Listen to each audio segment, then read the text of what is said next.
Hello, everyone, and welcome to Next Generation Saints. I'm your host, Nick Coons. Before we get started today, I want to go to remind everyone to like and subscribe to this podcast wherever you may be listening to podcasts. It helps get into the algorithm so more people get to hear the Word of God.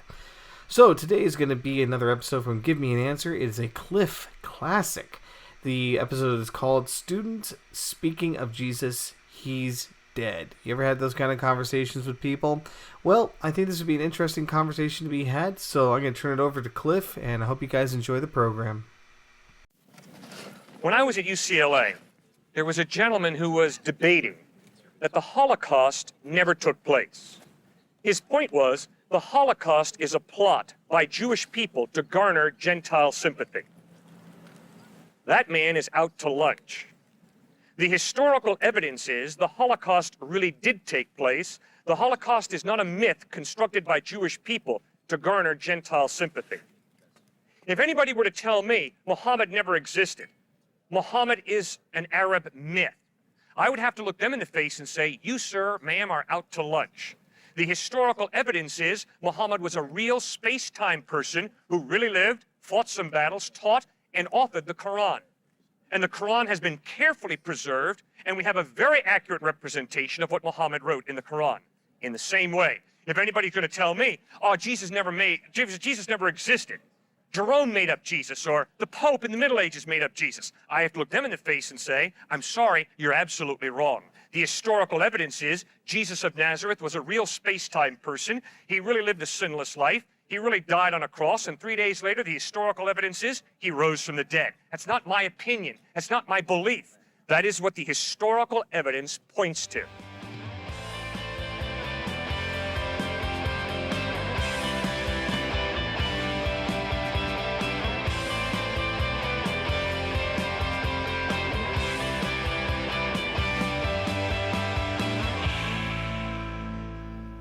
If you believe there are moral absolutes, then there's got to be some type of God to create and define those moral absolutes.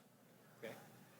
Now, if you say there is no God, then I would argue you cannot say to me, my morals are absolutely good. All you can say is, I've embraced some morals and I choose to define those morals as being good.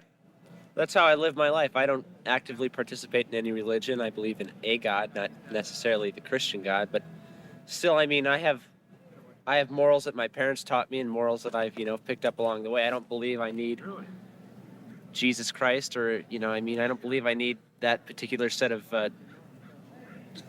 definitions to live my life. I like you said, I believe you can have morals without actively engaging in the belief of, and a strong belief of any kind of specific God. Sure. But why is it wrong to do the opposite of what you believe is moral? Because I've learned lessons from my parents. Okay. Good. But if I tell you, sir, my experience tells me that the opposite of your morality is really the best way for me to live my life. Then I say, all right, that's your belief. Exactly. And it's just my belief against your belief, right? And all belief is a personal bias, a personal prejudice, right? Right. Which means, if you think about it, it really doesn't matter what you choose to do. It's all relative. Which means your morals are not really good in any absolute sense. They're just good as you choose to define good. Okay.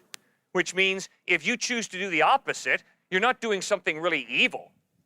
You're just switching your definition of good. Which means if you live your life like Adolf Hitler, or if you live your life like Mother Teresa, ultimately it doesn't matter. Yeah, it's just what you define as being good.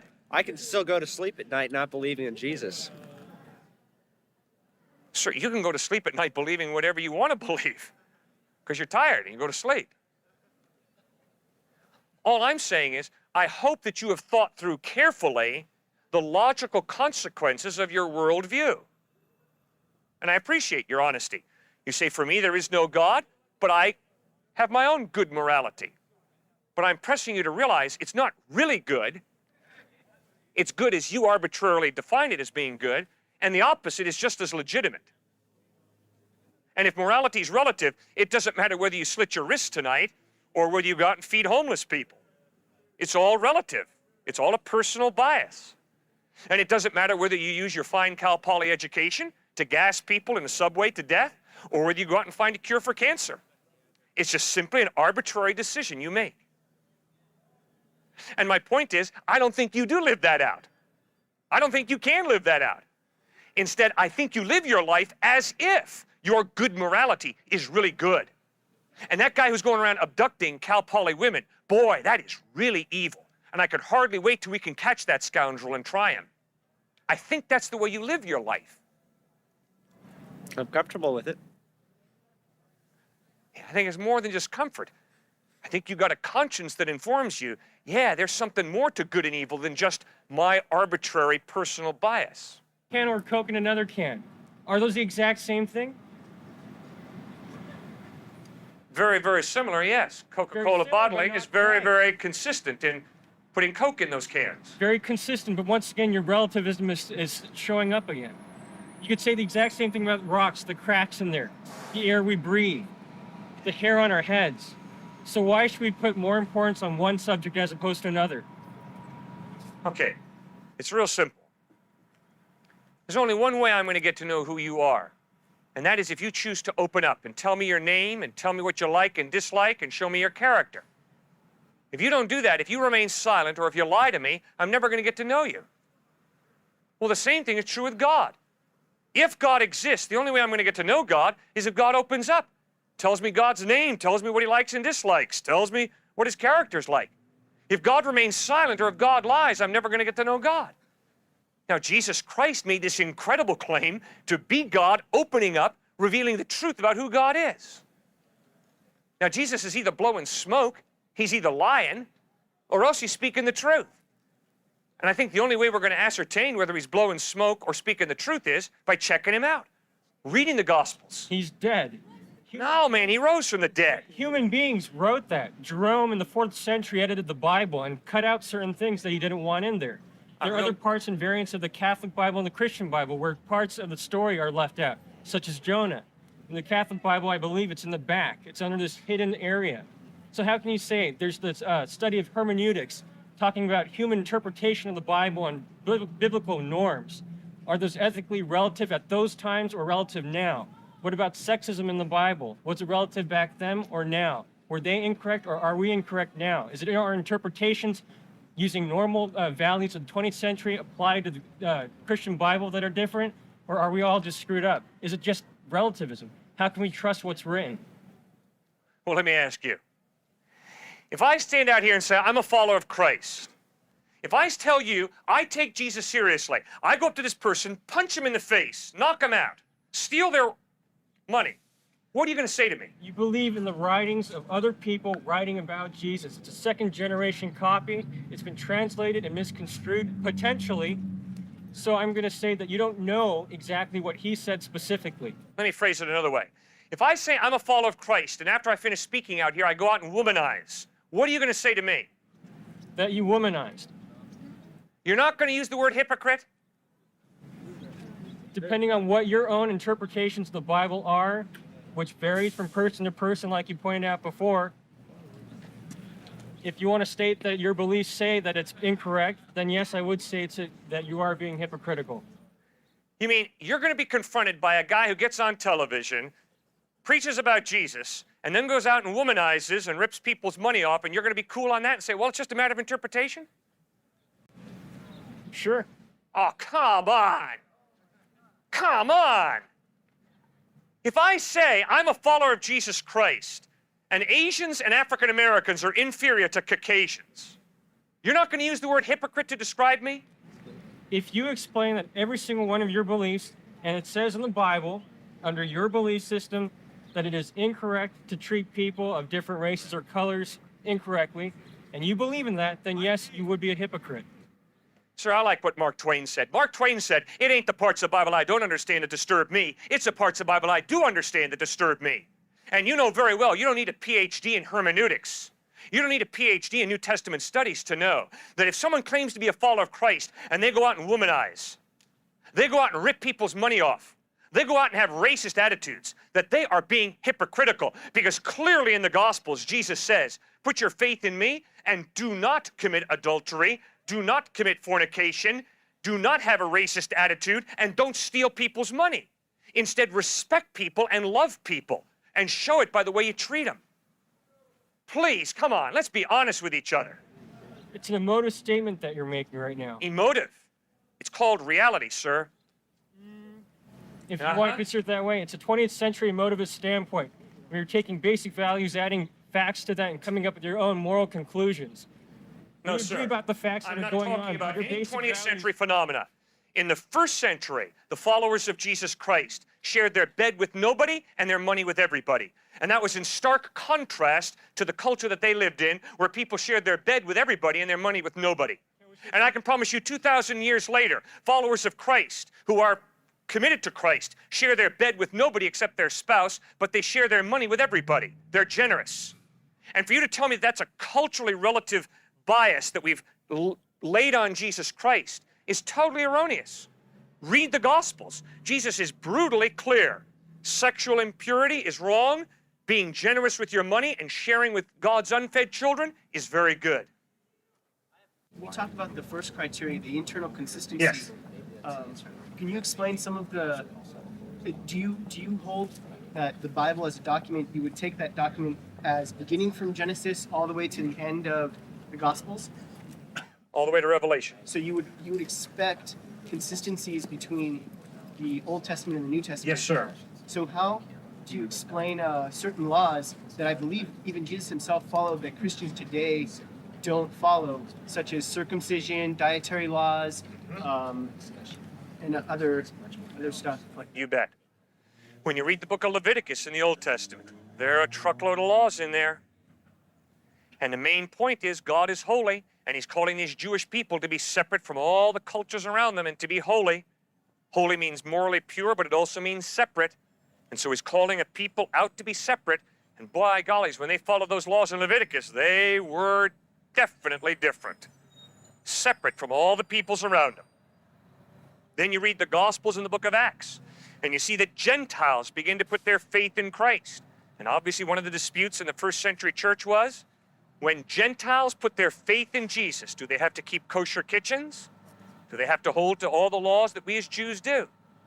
And the clear decision of the first century eyewitnesses of Christ was, no, Gentiles do not have to become cultural Jews and follow all those laws, but they do have to follow the moral law of God, like the Ten Commandments that Jesus reiterates in the Sermon on the Mount, Matthew 5 through 7. So you're right, there was a struggle there. And Peter had to be confronted by Paul. In the book of Galatians, Paul writes, when Peter started separating himself from the Gentiles, because they weren't all circumcised, like all the Jews were. So you're right, that change is recorded. You want to look at all these different religions and decide on one and follow that. But before you really accept Jesus and before you actually look into it, you should have a criteria for which one are you going to accept and why. So can you go through maybe some of the criteria? You already mentioned that in order to really know God in the Islamic faith, you have to read Arabic. So you said you had a philosophical problem with that.